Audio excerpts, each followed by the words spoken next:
Ok. Bonjour la famille, comment vous allez? Hey la famille, on est venu là aujourd'hui, c'est juste en dessous de ma salle de sport ça. Après je vous montre les vues, elles sont brutales la famille, juste j'ai calé le téléphone du coup. Je vous le laisse là, comme ça après, je vous montre tout, je démonte tout, je m'en fous. Hey la famille, aujourd'hui je viens vous ramener une vidéo qui est hyper importante que tu comprennes. Je viens de te dire c'est quoi ton fucking propos de vie. Le tien, le mien et celui d'absolument tout le monde. Pourquoi on est ici en terre? D'accord, que c'est la question qui le plus de personnes se font, d'accord? Donc, avant de te dévoiler ça, bienvenue à une nouvelle vidéo chez le Vrai Millionnaire Academy. Avec le soleil. Attends, je sais pas si la réduction de bruit, non. Avec le soleil, je sais pas si t'entends. Je sais pas comment on dit en français, je sais pas comment ils s'appellent ces oiseaux en français. Les comme ça là, qui volent les poissons aux pêcheurs. Et je sais pas s'il y a des travailleurs là-dedans. S'il y a des travailleurs, ils viendront m'engueuler parce que je suis en train de me poser contre leur fenêtre.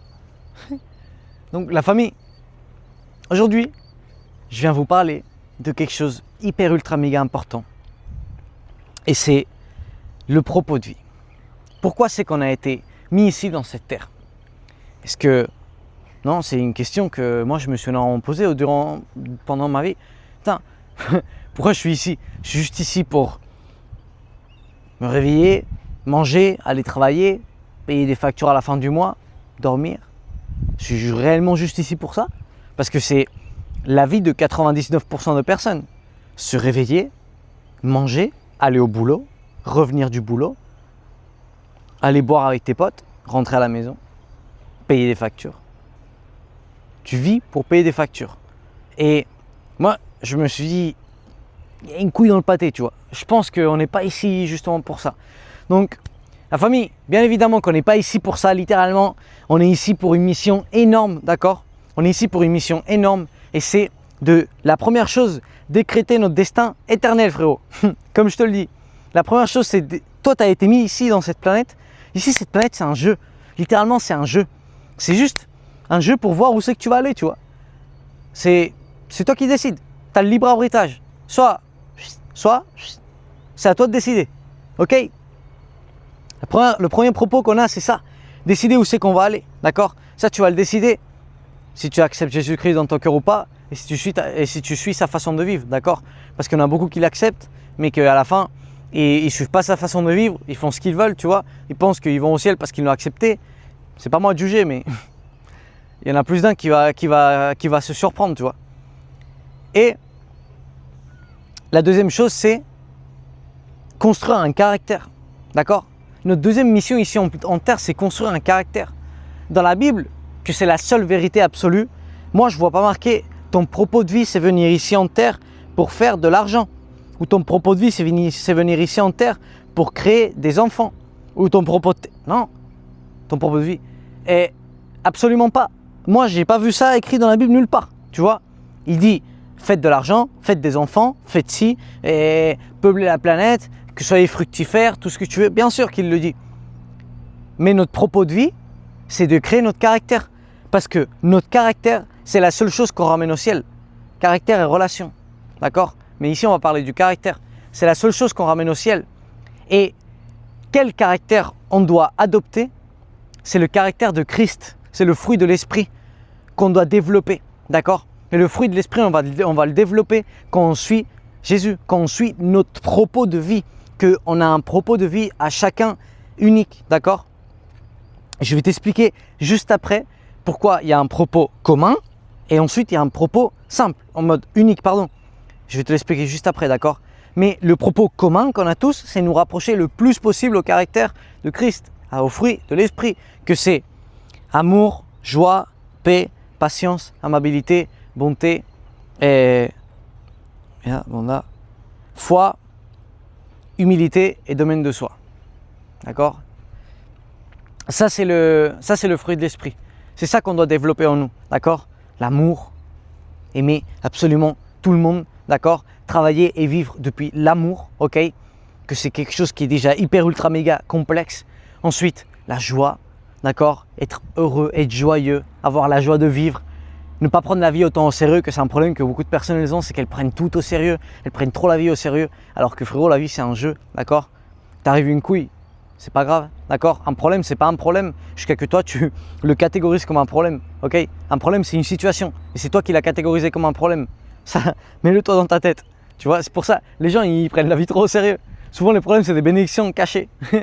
Ensuite, amour, joie, paix, avoir de la paix dans quelconque situation, sentir la paix, d'accord? Paix, amour, joie, paix, patience. Avoir de la patience avec les personnes, avoir de la patience avec toi-même, avoir de la patience avec ta vie, avec les résultats de ta vie, avec mettre de boulot et pas voir les résultats, etc. Amour, joie, paix, patience, amabilité, bonté, amabilité. Je dois les répéter parce que je m'oublie. Amabilité, être aimable avec absolument toutes les personnes, même si c'est des personnes qui t'ont fait du mal, même si c'est des personnes qui ont parlé mal de toi, quoi que ce soit, être aimable avec elles. Amabilité, bonté, d'accord? Avoir de la bonté pour absolument tout le monde. S'il y a un vagabond qui te demande à manger, et ne pas le regarder de haut et sur les épaules, ou quoi que ce soit. Non frère, on est absolument tous pareils. Un vagabond ou un multimillionnaire, on est exactement pareil. D'accord? La seule chose qui les différencie tous les deux, c'est leur façon de penser. Mais on est exactement pareil. D'accord? Il n'y en a pas un qui est meilleur que l'autre. Ok? Donc littéralement, il faut avoir de la bonté avec tout le monde. Bonté et humilité, d'accord? Il faut être humble. Être humble, c'est pas être pauvre. Attention, ça n'a rien à voir, d'accord? Il n'y a pas d'humilité dans la pauvreté. Ça n'existe pas, ça. Et non, on parle de des personnes humbles, comme si c'était des personnes pauvres. Non, attention, frérot. Une personne pauvre, c'est un pauvre, tout court, d'accord? Une personne humble, c'est une personne qui sait qu'elle peut apprendre d'absolument tout le monde, qu'elle sait qu'elle a tellement de choses à apprendre, qu'elle sait que quiconque peut lui enseigner quelque chose, d'accord? Ça, c'est une personne humble. Une personne humble, c'est une personne elle pense que absolument tout le monde peut arriver au point où elle est arrivée, d'accord? Par exemple, moi, je pense absolument et avec certitude que tout le monde peut avoir mon physique. Pourquoi? Parce que je suis humble et parce que je le sais, c'est une certitude que j'ai dans mon cœur. Si tu mets le boulot comme moi je le mets, et si tu fais les choses comme il faut les faire, tu arrives à mon physique. Mais c'est clair. Ou tu arrives à avoir les résultats de ma vie, d'accord? Que ce soit dans quoi que ce soit. Foi, ok? La foi, c'est extrêmement compliqué de la développer, d'accord? La foi, tu vas la développer à travers les épreuves, tu vas la développer à travers la réelle confiance en Dieu, à travers la réelle confiance en toi-même, parce que tu ne peux pas avoir de la foi si tu ne mets pas le boulot. Ça n'existe pas une foi sans acte. Absolument, ça n'existe pas, ça ne va pas de la main. Les gens, ils pensent qu'ils ont de la foi et ils demandent à Dieu quelque chose et ils restent comme ça dans le canapé, postiche. Ah frérot, tu n'as pas de foi, tu es juste un ignorant. C'est tout ce que tu es, d'accord? Tu es tellement paresseux que ta paresse, elle te fait rendre aveugle, elle te rend aveugle, d'accord? Ça, c'est un problème que les personnes elles ont. Non, la foi, elle est rappuyée par des actes. Et ça, c'est une vraie foi. La foi, c'est comme moi, il m'est arrivé d'avoir 70 centimes dans mon compte en banque et être en train d'agir comme un fou, comme si j'avais 1 million d'euros dans mon compte en banque. En avoir absolument rien à foutre. Parce que je savais très bien que j'étais en train de faire les choses correctement et que c'était juste une preuve de foi. Et moi, je ne vis pas avec mes parents. Moi, je vis ici tout seul, d'accord? Et si à la fin du mois, j'ai 70 centimes, je ne peux pas payer le loyer, je reste à la rue, frère. Ok? Littéralement. C'est ça la foi, d'accord? La foi, c'est quand tu as les épreuves qui viennent et que toi, tu restes tranquille. Que tu sais que tu es chill, ok? Et ensuite, le domaine de soi. Le domaine de soi, c'est quelque chose extrêmement compliqué à atteindre. Mais extrêmement compliqué. Une personne qui a un réel domaine de soi, que tu peux te mettre devant elle, que tu peux lui dire ce que tu veux, cette personne, elle reste tranquille. Elle s'excite même pas, tu n'as même pas les pulsations qui s'élèvent. Ça, c'est quelque chose de très compliqué, la famille. Et tout développer, je te raconte même pas. Donc ça, c'est notre propos de vie commun à tous. Nous rapprocher le plus possible au caractère de Christ, d'accord? Et ensuite, on a un propos de vie simple et unique, d'accord? On a un propos de vie unique. Ce propos de vie, il est lié avec les désirs de notre cœur et avec nos dons, d'accord? On a été munis de dons spirituels, de dons tout court, ok? Chacun a un don avec quelque chose, par exemple. Moi, j'ai un don avec la communication. J'ai un don avec la manualité, d'accord? Je suis très manuel, je suis très physique, tu vois, j'ai un don avec ça. On a tous des dons différents, ok? Par exemple, il y en a un, il peut avoir un don avec de la musique. Il y en a un, il peut avoir un don avec la précision, d'accord? Pour être horloger. Il y en a un autre, il peut avoir un don de la famille. Chaque personne a des dons, d'accord? Le problème, c'est que les personnes, elles n'exploitent pas ces dons. Et nous, on a été munis de ce don. Pourquoi? Pour gagner de l'argent? Non. Pour bénir les personnes autour de nous. Notre mission, c'est de littéralement exploiter ce don au maximum potentiel, de devenir les meilleurs à ça, d'accord? Devenir les meilleurs à ça et bénir les personnes avec nos dons. Comme moi, je te bénis à toi avec mon don de communication actuellement, d'accord? Et toi, tu es en train de rien payer. C'est ça un don, ok? Et comme conséquence, tu auras ce que tout le monde veut, autant, c'est l'argent. Et tu l'auras en abondance. Pourquoi? Parce que tu es en train de glorifier Dieu en utilisant les dons qu'il t'a mis. Les personnes ne les utilisent pas leurs dons. Les personnes ne les utilisent pas ce que Dieu leur a donné. Et c'est pour ça qu'elles n'ont absolument rien. C'est pour ça qu'elles n'ont absolument rien. Que ce soit en aucune ère. D'accord? Et c'est pour ça que ceux qui font de l'argent d'une façon qu'ils n'ont pas été prévus pour faire, d'accord? Ils se sentent vides également. Parce qu'ils ne sont pas en train de faire de l'argent avec quelque chose qui leur remplit le cœur. Parce qu'ils ne sont pas en train de faire de l'argent en exploitant leurs dons. Ils sont en train de faire de l'argent pour faire de l'argent tout court. Et du coup, ça les fait s'en sentir vides, d'accord? Moi, j'ai été dans cette position-là. Moi, j'ai été en train de faire de l'argent. Et j'ai pas fait des grandes quantités d'argent en mécanicien. Mais j'ai été en train de faire de l'argent en mécanicien parce que je vendais mes motos. Je faisais ci, je faisais ça, d'accord? J'ai fait un petit peu d'argent et je me sentais absolument vide. D'accord? L'époque où j'avais le plus d'argent dans ma vie, je me sentais absolument vide. Je te parle quand j'étais dans le mécanicien. Pourquoi? Parce que je pensais que ça allait me rendre heureux.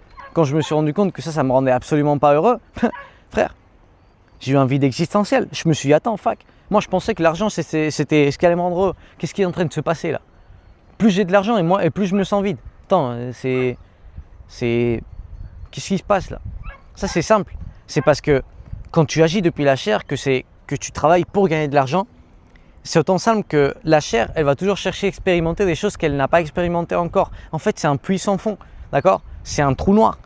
Et tu vas avoir quelque chose et tu vas en vouloir plus. Tu vas avoir quelque chose et tu vas en vouloir plus. Mais je te dis que tu vas avoir 1000 € dans ton compte en banque et tu vas en vouloir 5000. Mais celui qui a un yacht de 300 pieds, il va vouloir le yacht de 600 pieds, tu vois. C'est un trou sans fin, d'accord? Donc, quand tu agis depuis la chair, quand tu agis depuis le queue extérieur, quand tu agis depuis essayer de remplir un vide avec quelque chose d'extérieur, c'est ça ce qui se passe, d'accord? Et ça va jamais marcher, d'accord, la famille? Moi, je l'ai essayé. Moi, j'ai un garage avec l'intérieur presque 30 000 € de moto, d'accord? C'était le rêve de ma vie, littéralement. Une voiture brutale, un appartement avec 16 ans avec mon frère. On habitait tous les deux tout seuls. Et frère, je me sentais absolument vide, d'accord? Pourquoi? Parce que je cherchais à remplir quelque chose d'intérieur avec quelque chose d'extérieur. Et ça ne marche pas, d'accord? Toi, tu dois te sentir abondant pour créer de l'abondance, d'accord? C'est comme ça que ça marche. Toi, tu dois agir comme si tu étais déjà la personne la plus abondante au monde. C'est littéralement comme ça que ça marche, pour ensuite pouvoir attirer de l'abondance. D'accord? Moi ici, je suis en train de te faire cette vidéo et je m'en fous dans quelle situation je peux être. Moi, je me sens tellement abondant, frérot. Je me sens tellement abondant. Je suis la personne la plus abondante au monde, d'accord? Je suis la personne la plus abondante au monde et je le appuie par mes actes et je le appuie par ma foi et je le appuie par ça, d'accord? Je suis en train de te donner cette vidéo que, frère, s'il fallait mettre un prix à ce que je suis en train de te donner actuellement, ça n'aurait pas de sens. Je peux t'assurer que ça n'aurait pas de sens le prix que je devrais mettre. Parce que ça vaut de l'or. Mais vous avez un problème. Et c'est que vous pensez que vu que c'est gratuit, ça n'a pas de valeur. Celui qui prend toutes ces vidéos, qui commence à les appliquer réellement, je peux t'assurer que sa vie elle change. Mais je peux t'assurer que sa vie elle change radicalement, frérot. Mais radicalement. Le problème c'est que les personnes elles pensent que ça n'a pas de valeur parce que c'est gratuit. Donc frère, si tu es arrivé jusqu'à ce point-là de la vidéo, et que tu n'as pas pris un crayon, un putain de papier pour écrire tout ce que j'ai dit, alors frérot, si tu as de l'engagement et tu veux réellement évoluer dans ta vie, tu veux réellement montrer à Dieu que tu veux faire quelque chose dans ta vie, retourne au début de la vidéo, annote tout dans un putain de papier et tu commences à appliquer et tu diras toutes mes vidéos, frère, que tu en as chié, d'accord? Et ensuite, quand tu auras changé ta vie, quand tu auras appliqué, tu m'envoies un message, un témoignage. Parce que moi, je serai heureux, je serai fier, d'accord? Je serai fier de toi. Et je vais te dire, fuck, tu as la gloire de Dieu maintenant, tu la démontres à travers de ta vie. D'accord? Ça, c'est brutal, la famille. Ça, c'est brutal de démontrer la gloire de Dieu à travers de ta vie. Ça, c'est brutal quand les gens ils viennent me demander comment j'ai ce physique, comment j'ai cette vie avec 20 ans, comment j'ai tout ça. Et je leur dis, frère, hey, c'est pas moi. Moi, je suis juste les ordres du chef, tu vois. Là, c'est le chef, il me commande et moi, je suis, tu vois. Le problème, c'est que les personnes, le chef, il les commande et les personnes, elles ne suivent pas. Parce que c'est des paresseux qui sont contrôlés par la peur, qui sont contrôlés par le diable. D'accord? Qu'est-ce qui te dit que tu dois être le fruit de l'esprit? La première chose, amour. Pourquoi? Parce que l'amour, c'est le contraire de la peur. Là où il y a de la peur, il ne peut pas y avoir de l'amour. Et là où il y a de l'amour, il ne peut pas y avoir de la peur. C'est soit blanc, c'est soit noir. D'accord? C'est soit lumière, c'est soit obscurité. Les personnes, elles sont contrôlées par leur peur. C'est pour ça qu'elles n'ont rien dans leur vie. Parce que Dieu ne peut pas les contrôler. Dieu ne peut pas les guider. Elles ne se laissent pas guider par Dieu. D'accord? Beaucoup église, beaucoup genoux. D'accord? Beaucoup mettent le genou par terre. Mais tu n'es rien du tout, frérot. La seule chose que tu es, c'est une personne contrôlée par le diable. D'accord? Donc commence à affronter tes peurs. Commence à affronter tout ça. Que c'est ce qui te bloque dans ta vie. Ok, ok, machine? Hey, brutal cette fin de vidéo. Tu veux contrôler tes peurs, tu veux les dépasser. Tu as besoin d'aide. Frérot, envoie-moi un message sur Insta. Tu as mon lien là, des réseaux sociaux. Je peux t'aider. Hey, je fais live pour l'instant, tous les samedis. Tous les samedis à 16h, je suis en train de faire live. Donc, viens en live. Tu vas coller, tu vas serrer ton crâne. Tu veux aller à un niveau au-delà. Tu veux réellement commencer à gagner dans cette vie. Rejoins l'académie, mets l'engagement. Mets l'engagement, frère. Qu'est-ce qu'il y a? Tu te chies dessus? Tu te chies dessus de mettre 100 € pour ton avenir, pour toi, investir 100 € en toi qui vont te changer la vie. Frérot, soit tu es un inutile, soit tu es une personne qui veut réellement changer sa vie. Il faut le prouver, d'accord?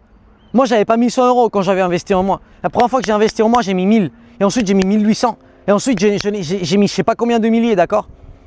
Ah, d'où je suis à jour d'aujourd'hui. Je crois que c'est pourquoi. C'est parce que j'ai été engagé. Et parce que je suis engagé de devenir le fucking meilleur, d'accord? Ça, mon engagement. Hey, je veux que tu me le laisses en commentaire. Je veux que tu me dises, c'est fini la vie sous la peur. Maintenant, c'est moi qui commande.